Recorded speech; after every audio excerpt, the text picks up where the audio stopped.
Hi, good evening and welcome to meditation. Today is the 27th of January. I would like to read in Proverbs chapter 17 and verse 1. Better a dry crust with peace and quiet than a house full of feasting with strife. We are sharing about the importance of being filled with God's peace. And Jesus is the Prince of Peace. There is an amazing relation here, a relationship between that peace and a humble spirit. In Proverbs chapter 16, verse 19, it's written, better to be humble in spirit, along with those who suffer, than to share plunder with the proud.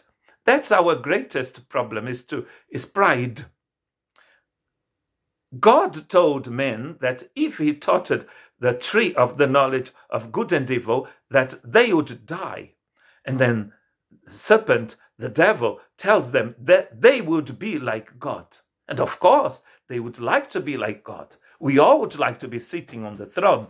I don't know if you have heard the story of this lady who came to see Jesus and said, Jesus, I would like my son John and my son James to be sitting one at your right, at your right hand, and the other at your left hand.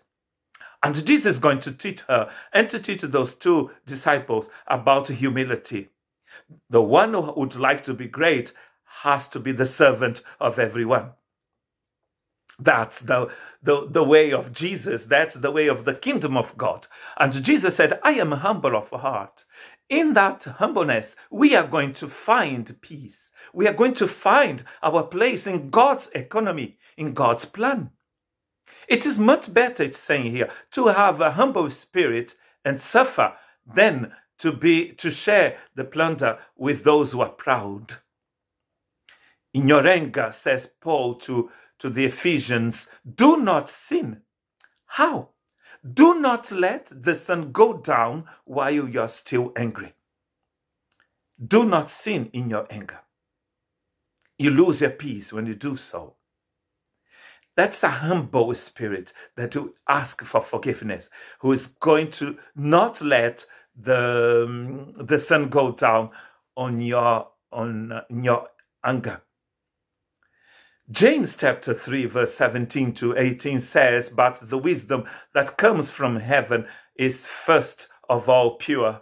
Then it is peace-loving, considerate, submissive, full of mercy and good fruit, impartial and sincere. Peacemakers who sow in peace will reap a harvest of God's righteousness. It is the harvest of God's righteousness. You sow in peace. When you have a humble heart, you're always willing to forgive, willing to be merciful. And that's what you are sowing.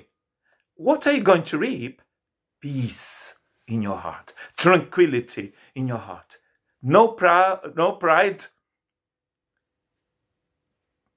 a humble spirit, lots of peace in your heart. And that's James is saying, it comes from heaven. That's God's wisdom for you, to live a humble life like Jesus and be filled with his peace. God bless you.